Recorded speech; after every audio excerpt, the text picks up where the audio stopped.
आज देशभरात Amrit Bharat railway station योजनेअंतर्गत देशातील 103 रेल्वे स्टेशनचं लोकार्पण प्रधानमंत्री नरेंद्र मोदी यांच्या हस्ते व्हिडिओ कॉन्फरन्सिंगद्वारे पार पडलं। या योजनेत गोंदिया जिल्ह्यातील आमगाव रेल्वे स्टेशनचाही समावेश करण्यात आला आहे। आमगाव रेल्वे स्टेशनचे बांधकाम पूर्ण झाले असून अत्याधुनिक आणि आकर्षक पद्धतीने हे स्टेशन साकारण्यात आले। प्रवाशांच्या सोयीसाठी स्टेशनवर विविध आधुनिक सुविधा पुरविण्यात आल्या आहेत। या लोकार्पण कार्यक्रमासाठी मोठ्या संख्येने भाजपा पदाधिकारी, कार्यकर्ते आणि स्थानिक नागरिकांनी हजेरी लावली होती। स्टेशन परिसरात उत्सवाचा माहोल पाहायला मिळाला। प्रधानमंत्री नरेंद्र मोदी यांनी आपल्या भाषणात देशभरातील रेल्वेच्या विकासावर आणि प्रवाशांना मिळणाऱ्या नव्या सोयींवर भर दिला। अमृत भारत स्टेशन योजनेतून देशातील रेल्वे स्टेशनांचा चेहरा मोहरा बदलण्याचा निर्धार केंद्र सरकारने केला असल्याचं त्यांनी सांगितलं। गोंदिया जिल्ह्यातील नागरिकांसाठी हा विशेष आनंदाचा आणि अभिमानाचा दिवस ठरला आहे। काय सांगाल, आज आमगाव रेल्वे स्टेशन अमृत भारत योजनेअंतर्गत आहे, पण अनेक सुविधांच्या बाबतीत काय सांगाल? मी SCI डिव्हिजन रेल्वे डिपार्टमेंटला मी त्यांचे खूप आभार व्यक्त करतो, त्यांना खूप शुभेच्छा देतो की त्यांनी एक पहल सुरुवात केली आहे विकसित रेल्वे स्टेशनसाठी। आता आपण बघितलं गेलं की आपला हा दुर्गम क्षेत्र आहे, पण मुंबई ते हावडा ही लाईन खूप अत्यंत महत्त्वाची लाईन आहे। इथे पुष्कळशा ट्रेन आवकजावक करतात, पण आमची हीच माग राहील आहे की जास्तीत जास्त ट्रेन इथे थांबली पाहिजे, कारण की आपले जाणारे ऑफिसला जाणारे जे कर्मचारी असतात किंवा शाळेत जाणारे विद्यार्थी जे गण आहेत त्यांच्यासाठी सोयीसुविधा उपलब्ध झाली पाहिजे। आता आपण बघितलं गेलं की एक सुरुवात झालेली आहे आणि आम्ही हेच अपेक्षा करतो भविष्यात की अजून जास्त सोयीसुविधा आमच्या यात्रेसाठी उपलब्ध झाली पाहिजे।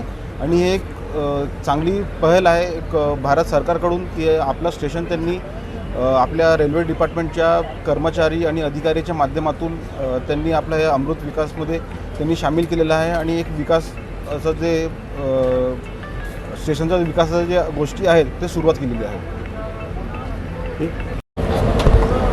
काय सांगाल, आज अमृत भारत योजनेअंतर्गत आमगाव रेल्वे स्टेशनचा समावेश करण्यात आला आहे, अनेक सुविधा आता आमगाव रेल्वे स्टेशनवर वाढणार आहेत, काय सांगाल? नमस्कार, मी सविता संजय पुराम, माजी महिला बालकल्याण सभापती, जिल्हा परिषद गोंदिया।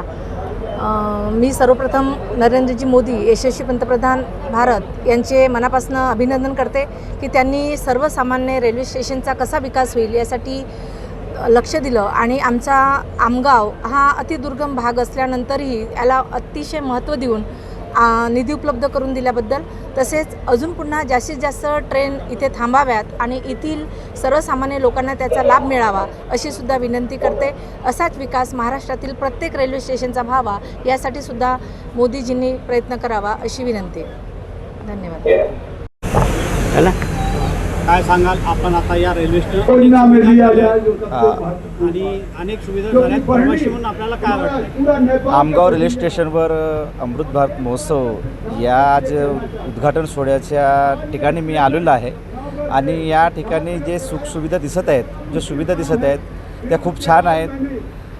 इथं वृद्धांसाठी सुविधा आहेत, सर्व जवान लोकांसाठी सुद्धा आहेत, जे बालक आहेत त्यांच्यासाठी सुद्धा सुविधा आहेत आणि या ठिकाणी प्रत्येक ट्रेन रुकायला पाहिजे, जे कारण की आमगाव स्टेशन आहे इथं गोंदिया डोंगरगड इकडे जर लोकांना जायचं असते तर इथं प्रत्येक ट्रेन थांबायला पाहिजे अशी आमची अपेक्षा आहे।